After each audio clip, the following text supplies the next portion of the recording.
You know, in the architecture of our most intimate relationships, there are these hidden mechanics at play. And I'm not talking about the obvious stuff, like arguments or disagreements. I'm talking about these subtle currents of power that really dictate the balance, our happiness, and ultimately our own personal freedom. We go into relationships thinking they're all about love and communication and mutual respect, but so often, beneath the surface, there's a completely different set of rules running the show. Today, we're going to deconstruct one of the most powerful and honestly most misunderstood of these dynamics. We are pulling back the curtain on the system that operates in total silence, a system that can trap even the smartest, most well-intentioned people in these cycles of anxiety and submission. This is an explainer on power, control, and the invisible price of love. The person who controls the relationship is almost always the one who appears to care the least. Just let that sink in for a second. This idea is so powerful because it completely flips the script on everything we've ever been taught about romance. We're told that love is about caring more, right? Investing more, being the one who's all in. We think of control as something active, a raised voice, a clear demand. But what if the most powerful form of control is completely passive? What if real power isn't about what you do, but about what you're willing to not do? This is the central paradox we're going to unpack. It's a quiet force, one that's established by a willingness to care less, to invest less, and to show, either subtly or not so subtly, that you're ready to walk away at any moment.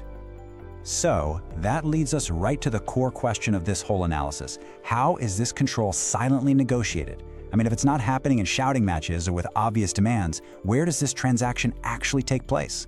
Well, it happens in the quiet spaces. It's in the long pauses, the unanswered texts, the subtle shifts in mood.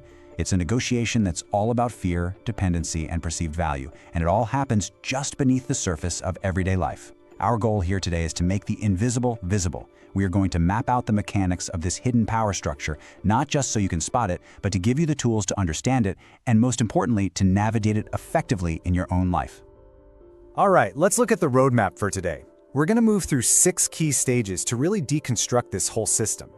First, we'll dig into the power paradox. That's the foundational rule that turns everything we think we know about love upside down. Then we'll step into the shoes of the anxious diplomat to really get what the day-to-day emotional experience of this imbalance feels like. From there, we're going to get analytical and dissect the leverage engine that powers this whole dynamic. After that, we'll trace the vicious cycle of the control loop to see exactly how this power is maintained. Then we'll uncover the identity trap, which is the deep psychological hook that keeps people stuck. And finally, we'll switch from diagnosis to action with the strategic response, a clear playbook for taking back that balance. Okay, section 1, the power paradox. And we call it a paradox for a good reason. The logic that runs this dynamic is the total opposite of what we associate with a healthy relationship. We're taught that love is about being vulnerable, being committed, showing you care. But in this system, those very same qualities that can become your biggest liabilities. The hidden cost of love isn't about money. It's a price you pay with your own autonomy, your peace of mind, and the slow chipping away of your sense of self. It's the price you pay for caring more, and we're about to see exactly how that bill is calculated. So here it is, the fundamental rule of the game. Power in a relationship isn't seized, it's granted. And it's granted almost unconsciously to the person who signals they have the greatest willingness to just walk away. Now, this doesn't have to be said out loud, oh no. It's communicated in 100 little ways. Taking just a bit too long to answer a text, making big plans without checking in with you, showing off this emotional self-sufficiency that screams, I would be perfectly fine without you. It doesn't even matter if this indifference is real or just an act. It becomes the ultimate bargaining chip. It creates the silent, constant threat of abandonment that just hangs over every single disagreement, every decision.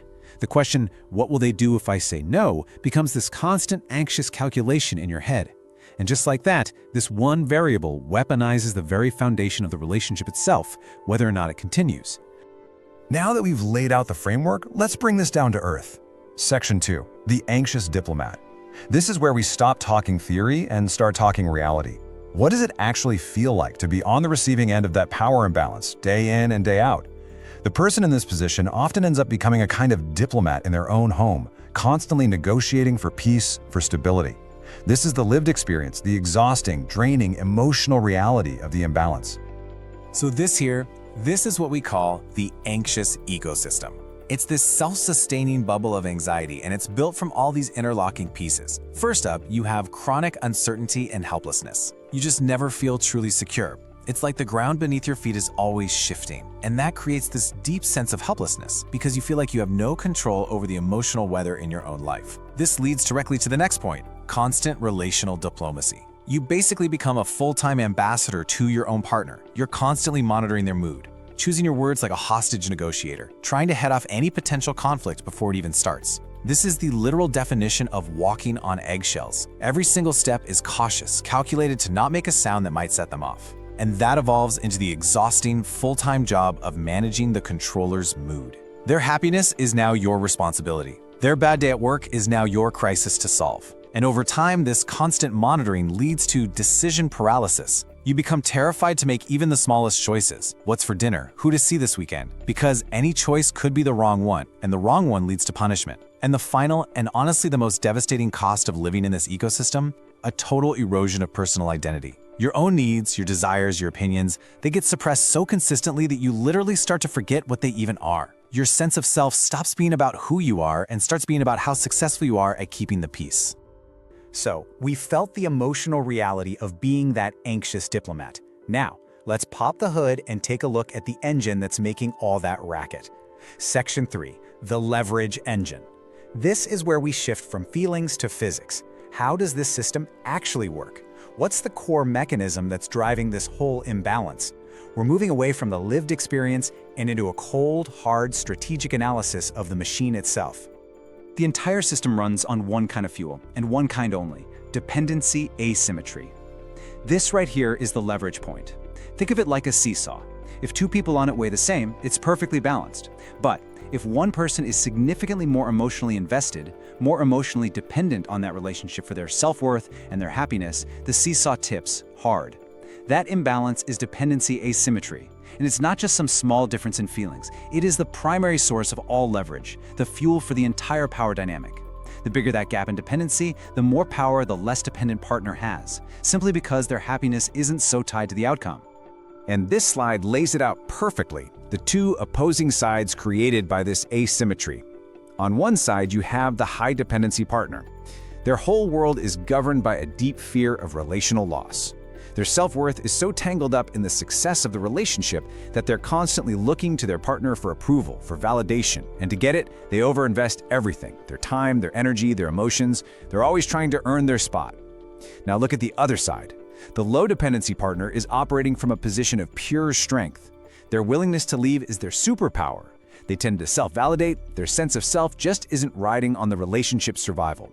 And because they're less emotionally tangled up, they're in the powerful position of setting the terms of engagement.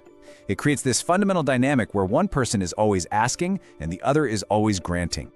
This whole engine operates according to one unwavering, almost cruel law of physics, the principle of least interest.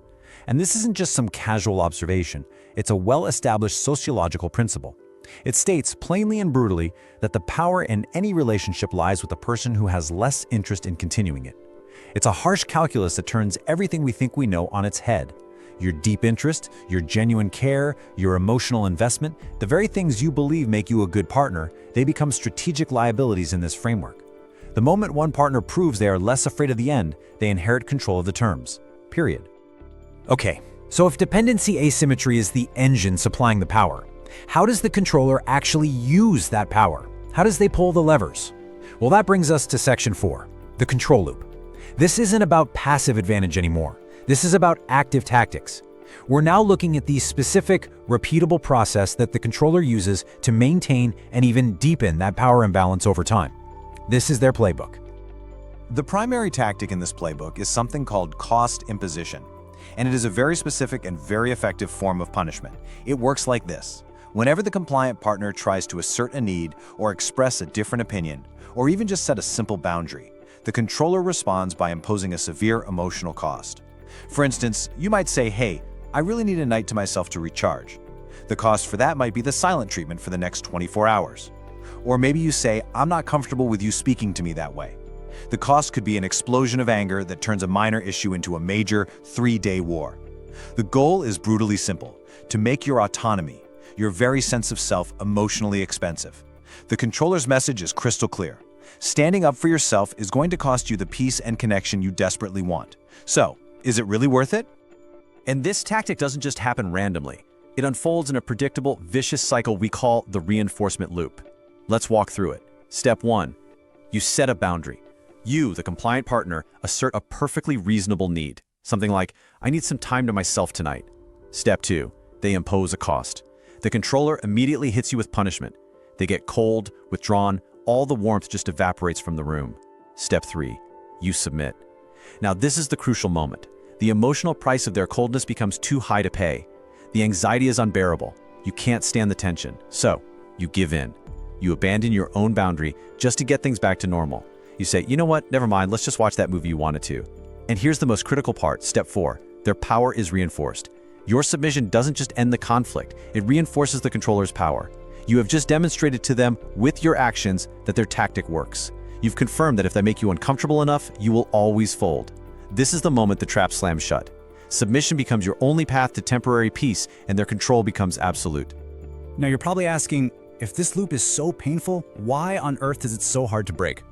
Well, the answer lies in one of the most powerful psychological forces known to man, intermittent reinforcement. The classic example is a slot machine.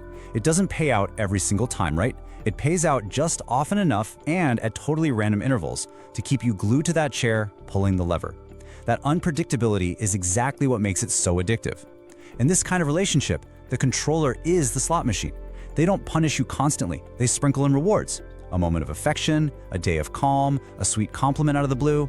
This unpredictable delivery of rewards hijacks your brain's dopamine system. You get this powerful chemical hit from the relief and the pleasure, and it creates an incredibly strong addictive bond. It literally trains you to put up with long stretches of misery and anxiety because you're always holding out hope for that next payout. It's a neurological trap that makes you crave the very person who is the source of all your pain. Okay, so we've looked at the external system, we've looked at the tactics, but that still doesn't really explain the why. Why does a smart, capable person stay in a dynamic that is actively eroding their well-being?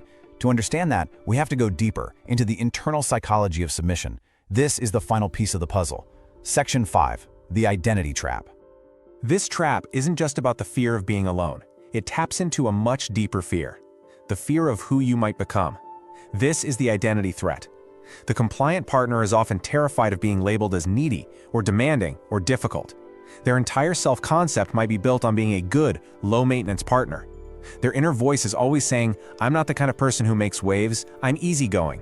So, to protect this identity, they proactively suppress their own needs before they can even be spoken. They'd rather suffer in silence than risk being seen in a negative light. This makes them profoundly dependent on the controller for validation. When the controller is happy, it's a huge relief. It confirms their good partner identity.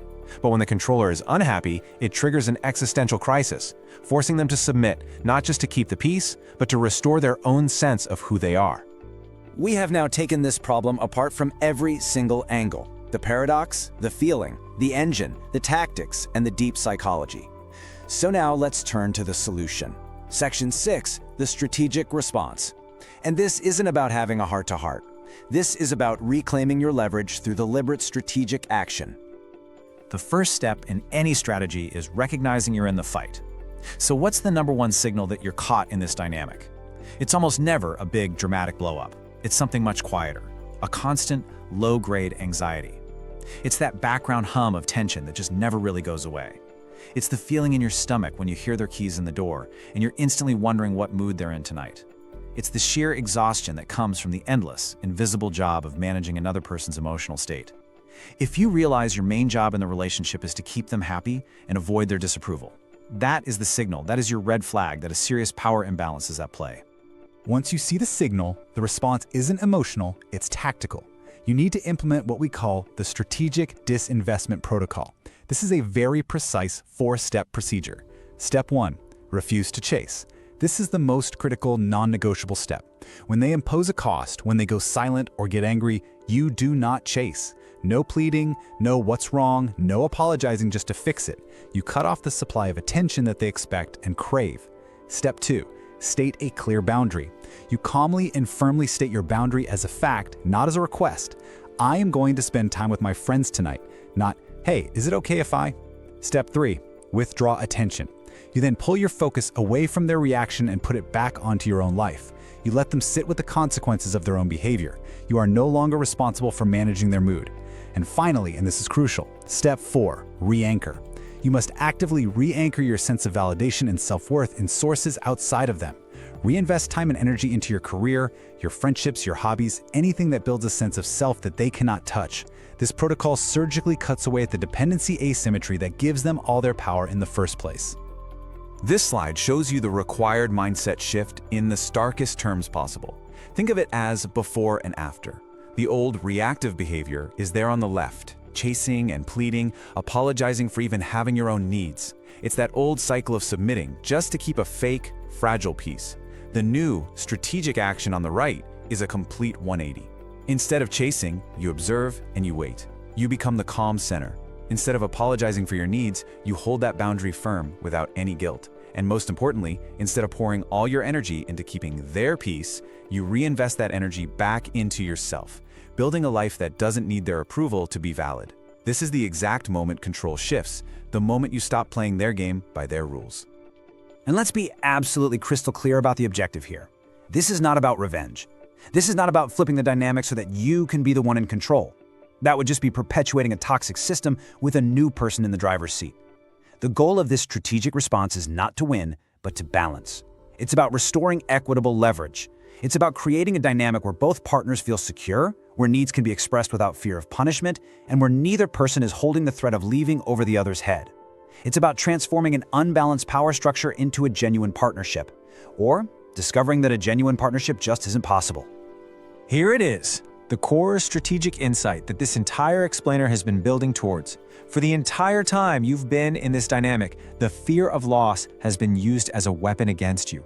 It has felt like your burden, and your burden alone, to carry. But it is not a permanent condition. The fear of loss is a transferable commodity.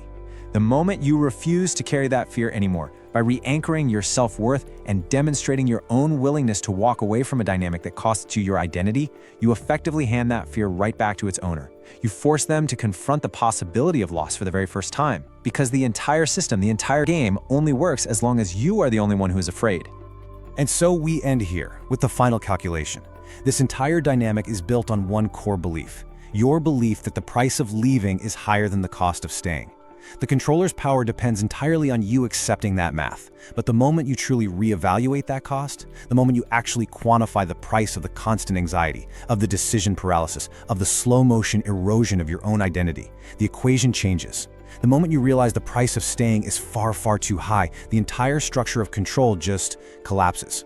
Because the power was never really theirs to begin with. It was granted by your fear, and it can be reclaimed at any time by your courage.